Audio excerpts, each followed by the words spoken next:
मारवाड़ शिक्षण संस्थान की 12th की बायोलॉजी की ऑनलाइन क्लास में स्वागत है। हमने लास्ट क्लास में वेजिटेटिव प्रिपरेशन के टाइप्स की बात की थी।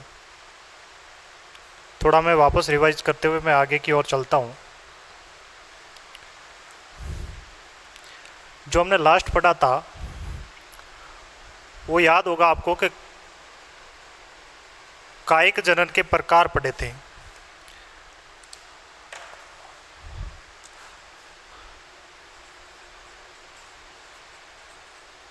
कायिक जनन या प्रवर्धन एक ही बात है। कायिक जनन के प्रकार की बात की थी। आपको पता होगा लास्ट जो हमने बताया उसमें कायिक जनन या कायिक प्रवर्धन के 4 प्रकार थे। फर्स्ट जो था अपना वो था मूल के द्वारा, मूल कायिक प्रवर्धन कह दूं मैं।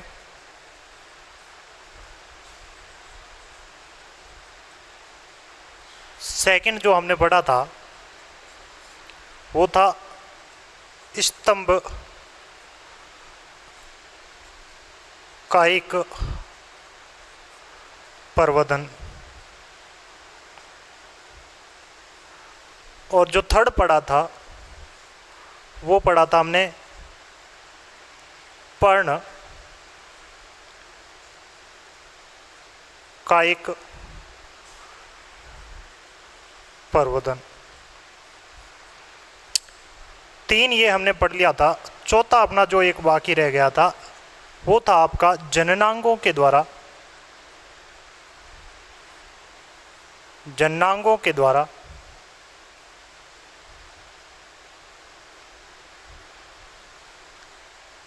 कायिक प्रवर्धन।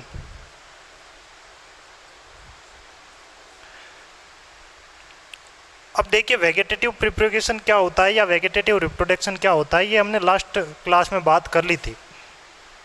मूल के द्वारा अगर वेजिटेटिव प्रिपरेशन होता है तो वो मूल कायिक प्रवर्धन कहलाता है। किसमें क्या होता है ये बातें हमने लास्ट क्लास में की थी।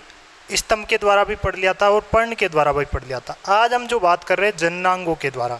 अब देखो यहाँ पर वर्ड आया है जननांग, यानी मैं कह दूँ जनन प्लस अंग, यानी जनन के लिए आवश्यक जो ऑर्गन्स होते हैं उनको अपन कहते हैं जननांग।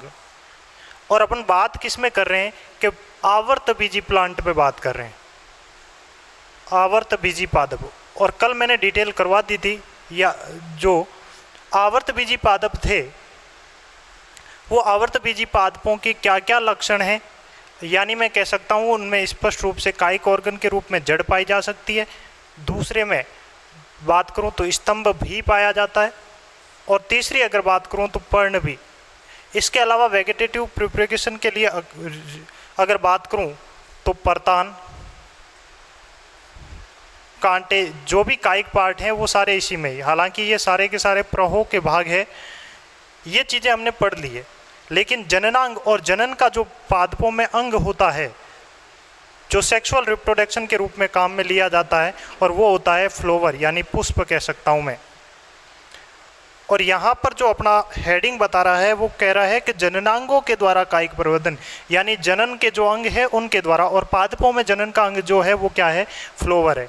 और फ्लोवर के द्वारा अगर बात की जा रही है क्या कि कायिक प्रवर्धन करवाया जाए, तो होता क्या है, मैं हेडिंग के साथ बात करता हूँ।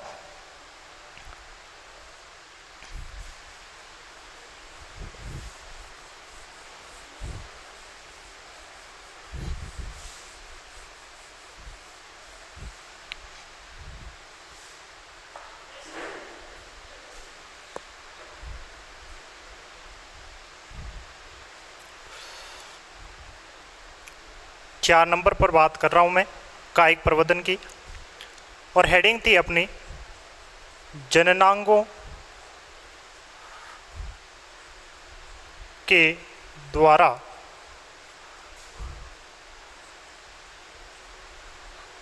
कायिक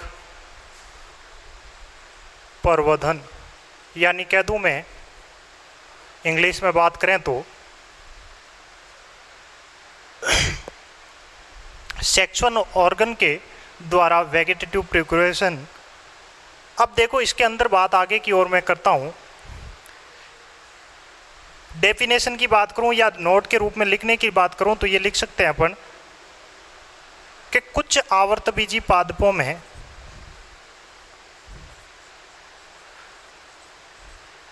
कुछ आवर्तबीजी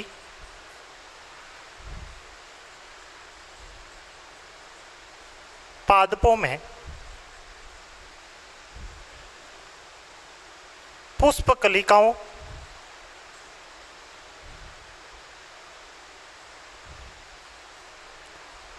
के स्थान पर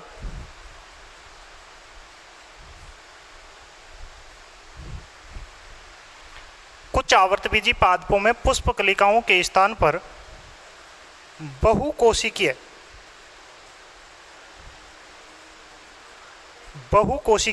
मार्शल संरचनाएं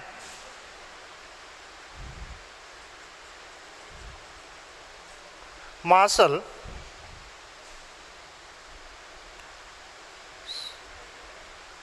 संरचना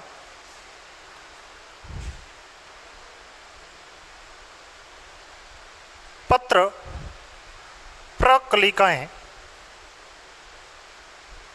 इंग्लिश में इसको कहें तो बुल्बिस भी कहा जाता है, बुल्बिस पत्र प्रकलिकाएं निर्मित हो जाती है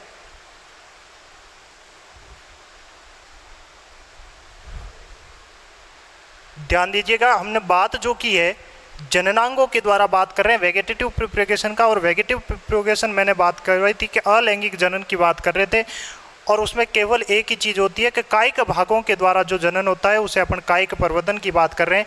तो कुछ आवर्तबीजी पादपों की, सबकी बात नहीं कर रहा हूँ, कुछ ऐसे पादप है जिनमें एग्जाम्पल की बात करूँ तो रतालू हुआ, रामबास हुआ, एक्जेलिस हुआ, ये सारे के सारे क्या हैं जो आपके आवर्तबीजी पादप है जिनमें जननांगों के द्वारा, यानी जनन अंग की जगह, जनन अंग क्या है पुष्प, और पुष्प कलिकाओं के स्थान पर, यानी पुष्प कलिकाएं नहीं होती है उनके स्थान पर क्या हो जाता है बहुकोशिकीय मार्शल कुछ विशेष प्रकार की स्ट्रक्चर्स पाई जाती है जिन्हें अपन क्या कहते हैं पत्र प्रकलिकाएं, या इनका नाम और भी अपन कह सकते हैं बुल्बिस, बुल्बिस इनका निर्माण हो जाता है। अब इनका निर्माण होने के बाद में क्या होता है कि ये जो पादप होता है उस मात्र पादप से क्या हो जाती है पृथक हो जाती है, और पृथक होकर कहाँ भूमि के संपर्क में आती है, और भूमि के संपर्क में आने के बाद जल और अंकुरण की क्षमता और अनुकूल वातावरण के अकॉर्डिंग ये क्या होती है ग्रो करती है और एक नए पादप का निर्माण करती है। और इस प्रकार का जो एक नया पादप निर्मित होता है या इस प्रकार का जो प्रवर्धन देखा जाता है उसे अपन जननांगों के द्वारा कायिक प्रवर्धन के बारे में बताते हैं। तो आई होप क्लियर हो गया होगा। हमने कायिक प्रवर्धन की बातें की थी, और कायिक प्रवर्धन में 4 प्रकार पढ़े थे। सबसे पहले मैंने पढ़ा था मूल कायिक प्रवर्धन, दूसरा स्तंभक कायिक प्रवर्धन, और तीसरा हमने पढ़ा था पर्ण कायिक प्रवर्धन, और फोर्थ जो है अपना जननांगों के द्वारा कायिक प्रवर्धन की बात कर रहे हैं। तो ये चारों के चारों हमने पढ़ लिए हैं। एग्जाम्पल की बात करूं तो एग्जाम्पल आप लिख सकते हैं रामबास,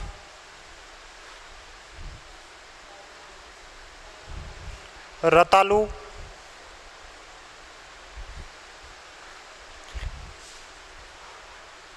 ऑक्जेलिस, और भी हो सकते हैं एटीसी। रामबास, रतालू, ऑक्जेलिस ये इसके एग्जाम्पल है जिनमें जननांगों के द्वारा, बस ज़्यादा कोई डिफ़िकल्ट नहीं है। क्या होता है कि जनरली जो सेक्सुअल ऑर्गन्स होता है प्लांट्स में वो फ्लोवर होता है, और उन फ्लोवर कलिकाओं के स्थान पर, यानी फ्लोवर कलिकाएं एब्सेंट है, उनके स्थान पर क्या होता है कि एक विशेष प्रकार की मार्शल और बहुकोशिकीय, यानी एक से अधिक कोशिकीय जो स्ट्रक्चर पाई जाती है जिसका एक विशेष नाम दिया गया है पत्र प्रकलिकाएं, या फिर मैं कह दूँ इनको बुल्बिस निर्मित हो जाती है। और ये क्या होती है मैच्योर्ड होने पर प्लांट से, यानी जो मात्र प्लांट होता है उससे पृथक होकर भूमि के संपर्क में आकर एक नए प्लांट का निर्माण करती है, और इस प्रकार का वेगेटेटिव जो कहलाता है वो कायिक वेगेटेटिव कहलाता है। एग्जाम्पल की बात करूं रतालू, रामबास, ऑक्जेलिस इत्यादि। ये बात थी आपके वेगेटेटिव प्रीप्रोगेशन की। अब थोड़ी सी मैं पीछे वाली बात कर लेता हूँ जो लास्ट अपनी क्लास में हुई थी, उसके बाद मैं एक अगली टॉपिक की ओर चलता हूँ।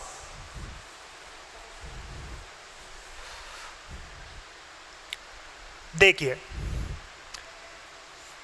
यूनिट से शुरुआत करते हैं अपन, और यूनिट में हमने आवर्तबीजी पादपों में जनन की बात की। जनन वैसे दो प्रकार का होता है, एक तो सेक्सुअल रिप्रोडक्शन और असेक्सुअल रिप्रोडक्शन। हमने असेक्सुअल रिप्रोडक्शन की बात की थी, जिसमें सबसे पहले जो हमने पढ़ा था दो टाइप्स में डिवाइड किया था। पहला अनिषेक बीजता और दूसरा हमने पढ़ा था, अब देखो सबसे पहले मैंने बात की थी अनिषेक बीजता, जिसमें बिना निषेचन के बीज बने, वो क्या कहलाता है? अनिषेक बीजता कहलाता है। फिर हमने बात की थी कायिक जनन की। अब कायिक जनन क्या होता है कि कायिक पार्टों के द्वारा अगर जो कोई नए प्लांट का निर्माण हो रहा है तो वो एक कायिक जनन की प्रक्रिया के अंतर्गत लेते हैं अपन। अब कायिक जनन भी दो प्रकार का डिवाइड किया था हमने, एक तो नेचुरल और एक आर्टिफिशियल। अभी तक हमने जो पढ़ा है वो पढ़ा है हमने नेचुरल। नेचुरल का मतलब जो प्रकृति को विदित है उसी के अनुसार जो जनन की प्रक्रियाएं हो रही है कायिक पार्ट में लेकर, वो क्या है? नेचुरल कायिक परिवर्तन है। अब उसको मैंने दो भागों में डिवाइड किया था। पहला तो प्राकृतिक कहा था और दूसरा हमने कृत्रिम की बात की थी। अब मैं दूसरी हेडिंग की ओर चलता हूं, कृत्रिम कायिक परिवर्तन। बस इतना ही ध्यान रखना कि प्राकृतिक होता है, नेचुरल होता है, इसमें किसी प्रकार का कोई एडिटिंग नहीं किया जा सकता, जो प्रकृति में विदित है उसी के अनुसार ये चलता रहता है। और कृत्रिम की है कि जिसमें मानव अपनी टेक्निक का यूज करता है और उसके अकॉर्डिंग प्लांट को ग्रो करवाता है। तो बात यहाँ पर निकल कर ये भी आती है कि मानव इसमें अपनी टेक्निक क्यों यूज लेता है, क्या ऐसी ज़रूरत पड़ती है जो मानव इसके साथ कुछ छेड़छाड़ करता है। तो इसके लिए एक बात यहाँ पर जरूरी आ जाती है कि पूछ ले आपसे कि कृत्रिम कायिक प्रवर्धन क्यों आवश्यक है, ये भी आपसे पूछा जा सकता है, या मानव इसमें क्यों भागीदारी निभाता है। वैसे आप जानते ही हैं कि मानव ने हर टेक्निक को यूज किया है। तो अपनी हेडिंग जो बनती है दूसरी, वो बनती है कृत्रिम कायिक प्रवर्धन। तो यहां पर बात यह आती है कि कृत्रिम कायिक प्रवर्धन क्यों जरूरी हुआ। तो हुआ क्या कि मैं इसकी डेफिनेशन लिखूं तो ऐसा लिख सकते हैं अपन कि ऐसा कायिक प्रवर्धन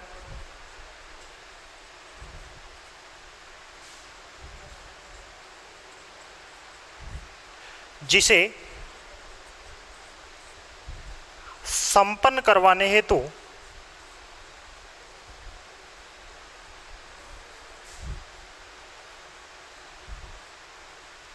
मानव अपनी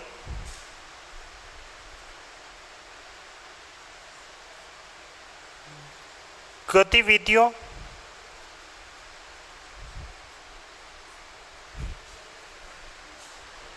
या तकनीक का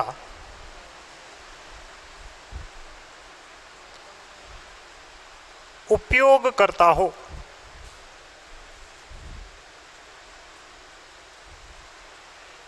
ऐसा कायिक प्रवर्धन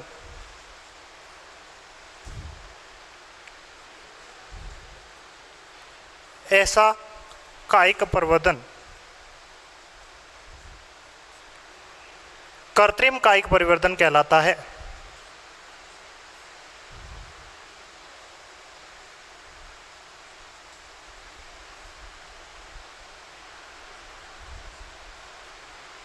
कृत्रिम कायिक प्रवर्धन कहलाता है। अब एक सवाल काफ़ी बार ये पूछ लिया जाए आपसे किसी भी प्रकार से कि क्यों मानव अपनी इसमें गतिविधियां ऐड करता है या क्यों अपनी टेक्निक को ऐड करता है। तो इसके बारे में भी अगर आपसे पूछ लिया जाए तो अपन ये बता सकते हैं कि मानव पादपों को व्यावसायिक रूप से उपयोगी बनाने के लिए या व्यावसायिक लाभ पाने के लिए इन तकनीकों का उपयोग करके अच्छी से अच्छी गुणवत्ता और अच्छी से अच्छी किस्म और अधिक पैदावार उत्पन्न करने के लिए इन तकनीकों का उपयोग करता है। और इसीलिए वर्तमान समय में कृत्रिम कायिक प्रवर्धन को काफ़ी बढ़ावा मिल रहा है। हम कृत्रिम कायिक प्रवर्धन के प्रकार की बात करें तो इनमें कृत्रिम कायिक प्रवर्धन की 3 विधियों की बात की जाती है। अगर बात करें 3 विधियाँ कौन कौन सी है, तो अपन लिख सकते हैं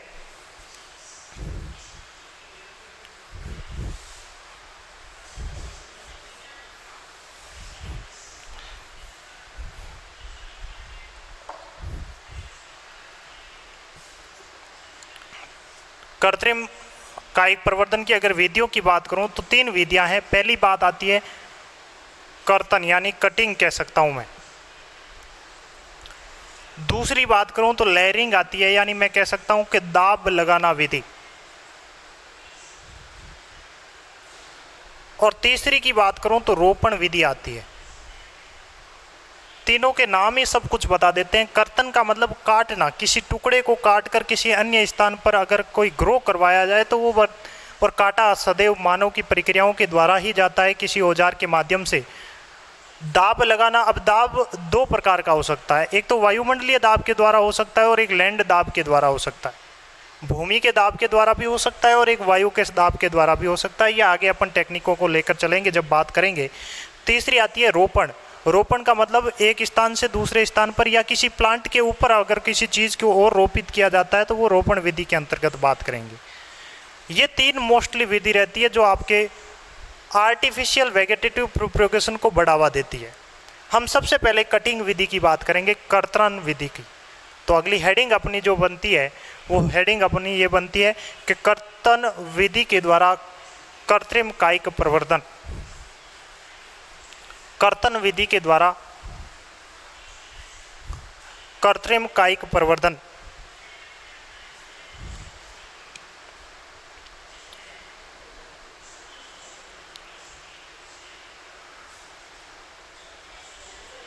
कर्तन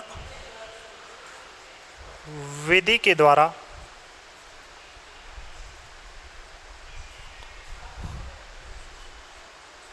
कृत्रिम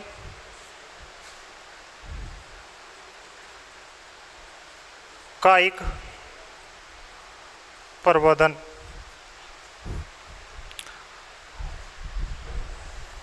ये अपनी पहली हेडिंग है यानी पहली विधि की बात कर रहा हूं। अब कर्तन, कर्तन का मतलब होता है काटना, यानी मैं कह दूं कि पादप के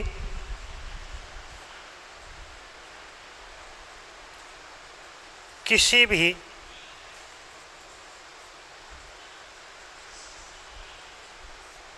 कायिक भाग को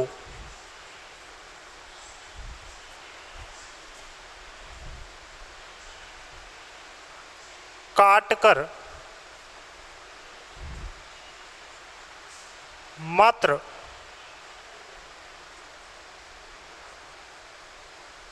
पादप से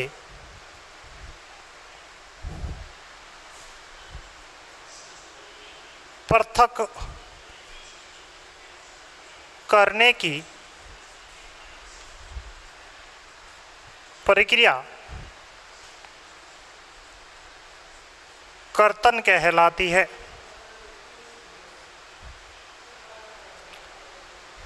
अब बात आई पादप के किसी भी कायिक भाग को काटकर, और यहां पर अपने को इस वर्ड को पकड़ना है क्योंकि अपन पढ़ ही क्या रहे हैं, कायिक प्रवर्धन पढ़ रहे हैं। और कायिक प्रवर्धन पादप के कौन से कायिक पार्टों की बात की थी, मैंने पहले भी अपने क्लास में बताया था कि कायिक भाग कौन कौन से हैं। मेनली जो कायिक भाग है वो जड़, तना और पर्ण है।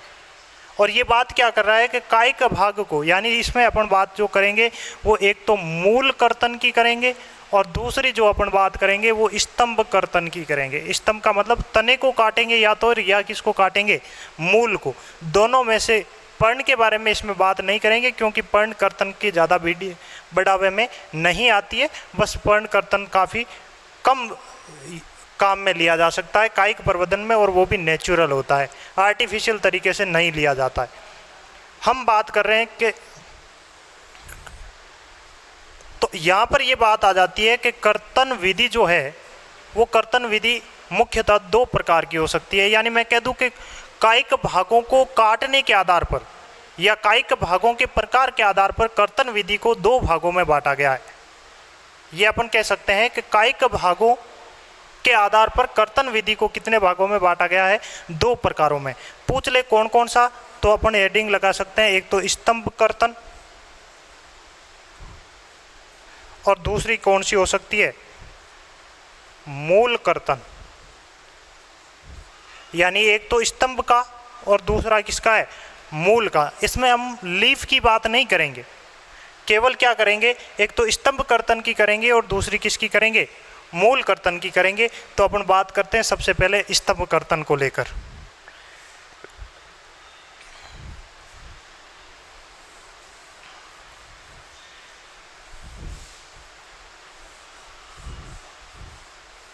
तो हेडिंग लगा दी होगी आपने, स्तंभ कर्तन।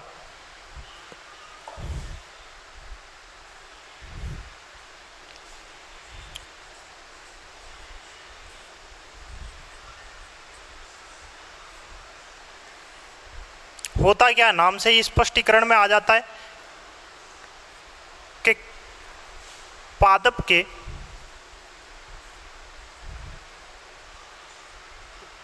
स्तंभ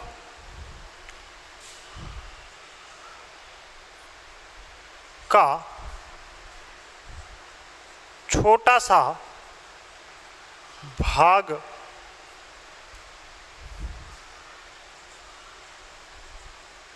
काटकर मात्र पादप से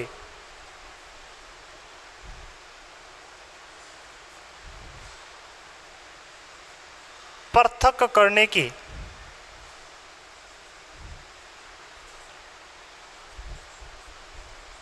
प्रक्रिया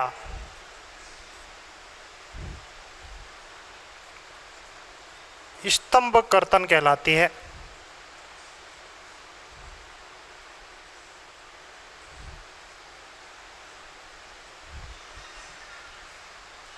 किसी भी पादप के स्तंभ का, बात केवल स्तंभ की है क्योंकि बात किसे, नाम ही सब कुछ बता रहा है। स्तंभ का मतलब तने से है और कर्तन का मतलब काटने से। इसी में ही डेफिनेशन क्या बता रही है, पादप। और पादप कौन से होने चाहिए, आवर्तबीजी प्लांटों की बात की जा रही है।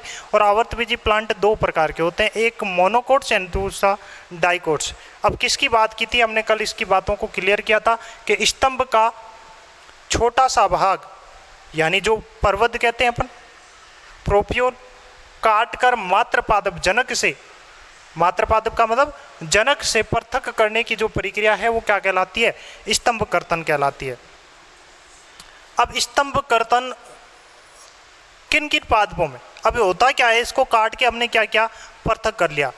और वो कैसे करते हैं, स्तंभ की बात कर रहा हूं तो स्तंभ में क्या होती है, पर्व और पर्व संधियां दोनों होती है। और कल भी मैंने लास्ट क्लास में ये बात की थी कि पर्व संधि युक्त पर्वत को लिया जाता है और पर्व संधि युक्त पर्वत को अपन पृथक करके क्या करते हैं, नम भूमि में ड्यू, और नम भूमि में रखने के ऊपर कुछ दिनों बाद अपन देखते हैं कि जहां पर मान लीजिएगा ये एक प्रकार का स्तंभ का लिया हुआ एक टुकड़ा है, यानी मैं कह दूं प्रोप्यूल है, जिसमें ये इतना सा टुकड़ा हमने लिया है।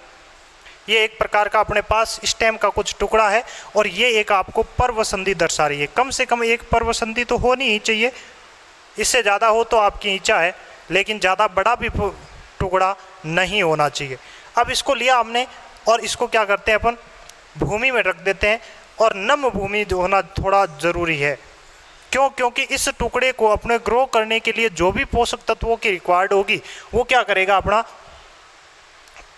भूमि से प्राप्त करेगा।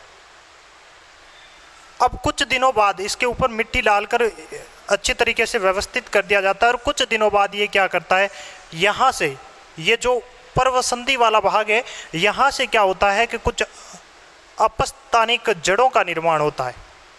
इस प्रकार की कुछ जड़ों का निर्माण होता है और ये भाग जड़ के द्वारा एक स्टेबल हो जाता है और ऊपर की ओर क्या करता है, ग्रो करना शुरू कर देता है और कुछ ही दिनों में एक नए पादप का रूप ले लेता है। एग्जाम्पल के तौर पर बात करूं तो अंगूर में इस प्रकार का देखा जा सकता है। अब ये भी कई बार अपने से पूछा जाता है कि स्तंभ कर्तन को प्रभावित करने वाली बातें कौन कौन सी है। ये क्वेश्चन काफ़ी बार बोर्ड एग्जाम में आ चुका है कि स्तंभ कर्तन को प्रभावित करने वाली चीज़ें कौन कौन सी है।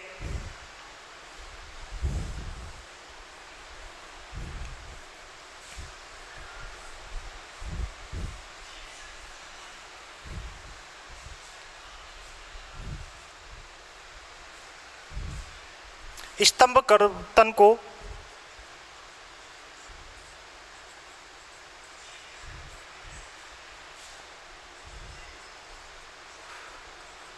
प्रभावित करने वाले कारक फैक्टर, तो इसमें 3 फैक्टर मस्ट होते हैं। फर्स्ट की बात करूं तो ये जो पादप है यानी मात्र जो पादप होता है उस पादप की आयु, ये काफ़ी मस्ट होता है। यानी ज़्यादा पुराना पादप होगा तो उसकी थोड़ी कर्तन की जो रोपाई की है वो भी थोड़ी क्या होगी, कम ग्रो करेगी। और पादप की आयु है जो मस्ट होती है स्तंभ कर्तन के लिए। सेकंड जो होती है वो स्तंभ के जो पर्वत लेते हैं अपन, पर्वत मैंने कल भी आपको स्पष्ट किया था लास्ट क्लास में, क्या मान लीजिएगा ये एक किसी प्रकार का स्तंभ है, आपका तना है ये इतना मान लीजिएगा, और इसके नीचे ये आपकी एक जड़ें ग्रोथ कर रही है। इसमें आपने सपोज कीजिएगा यहाँ से लेकर यहाँ तक ये इतना छोटा सा टुकड़ा लिया है, तो इस टुकड़े की जो ये टुकड़ा लिया है इसको अपन कहते हैं पर्वत, और इसको ग्रो करवाने की जो प्रक्रिया होती है वो प्रवर्धन कहलाती है, वेगेटेटिव प्रोपगेशन कहलाता है।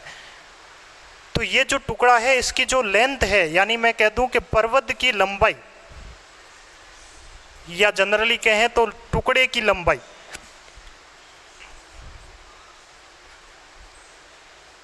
अब ये टुकड़े की लंबाई किसकी है, स्तंभ के टुकड़े की लंबाई है, ना कि पादप के पूरे स्तंभ की लंबाई है। क्लियर है? जो आपने ग्रो करवाने के लिए जो पर्वत लिया था उसकी लंबाई की बात कर रहा हूं। और तीसरा एटमॉस्फेयर, या फिर मैं बात कर दूं कि वातावरण, तीसरा इफेक्ट करता है वातावरण। वातावरण क्या है कि जिस क्षेत्र में आप इस प्लांट यानी स्तंभ के पर्वत का ग्रो करवा रहे हैं, स्तंभ के पर्वत का ग्रो करवा रहे हैं, उसका एटमॉस्फेयर कैसा है, उसका वातावरण कैसा है, उसके अकॉर्डिंग इसको इफेक्ट आता है स्तंभ कर्तन की प्रक्रिया में। तो ये चीज़ काफ़ी मस्ट है, और इस चीज़ पर आप रेखांकित या नोट के माध्यम से अपनी हेडिंग लगा लगते हैं। पादप की आयु एक डिफेक्ट करती है, दूसरी पर्वत की लंबाई करती है, और तीसरा वातावरण। ये 3 चीज़ है जो स्तंभ कर्तन को काफ़ी प्रभावित करती है। कुछ भी नहीं होता है स्तंभ कर्तन के अंतर्गत। एक प्लांट लिया, उसका स्तंभ को लिया और उसके स्तंभ को पर्वसंधि युक्त भाग को कटिंग किया, और उस कटिंग किए हुए भाग को अपन कहते हैं पर्वत। बस इस बात का ध्यान रहे कि स्तंभ जो लिया जाता है उसमें कम से कम एक पर्वसंधि जरूर हो, इससे ज़्यादा हो तो कोई इश्यू नहीं है, लेकिन ज़्यादा लंबाई वाला पादप पर्वत भी नहीं लिया जाए। ये बात थी। और इसको पृथक करने के बाद एक भूमि में रख दिया जाता है, और कुछ दिनों बाद इसका ग्रोथ होता है, जिसमें ये जहाँ से आपने पर्वसंधि युक्त वाला भाग देखा था वहाँ से क्या बन जाती है, अपस्थानिक जड़ें निर्मित हो जाती है। और ये अपस्थानिक जड़ें क्या करती है, आगे ग्रो करके। और इनको प्रभावित करने वाले कारक कौन कौन से, एक तो पादप की आयु, दूसरा पर्वत की लंबाई, और तीसरा एटमॉस्फेयर। आगे बात करते हैं अपन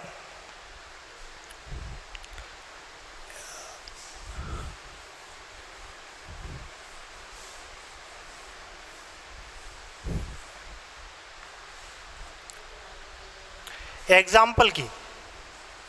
उदाहरण अगर आपसे पूछ ले कि स्तंभ कर्तन किस किस के द्वारा होता है, तो उदाहरण में अगर बात करूं तो एक तो देखो गन्ना, शुगर कैन जो किया जाता है, दूसरा ग्रेप्स यानी अंगूर के अंदर इस प्रकार का किया जा सकता है। तीसरे की बात करूं तो गुलाब, इसमें भी इस प्रकार का, इसके अलावा भी बहुत हो सकते हैं, लेकिन मैंने आपको 3 एग्जाम्पल आपके साथ साझा किए, गन्ना, अंगूर और गुलाब। इन तीनों के अंतर्गत अपन देख सकते हैं जो स्तंभ कर्तन की प्रक्रिया दर्शाई जा सकती है। हम कर्तन प्रक्रिया को पढ़ रहे थे। कर्तन में भी 2 प्रकार थे, एक तो स्तंभ कर्तन और दूसरा मूल कर्तन। आज हमने जो अध्ययन किया है वो स्तंभ कर्तन को लेकर किया है। आज के लिए इतना ही। आगे की जो मूल कर्तन की प्रक्रिया है वो अपनी नेक्स्ट क्लास में। धन्यवाद।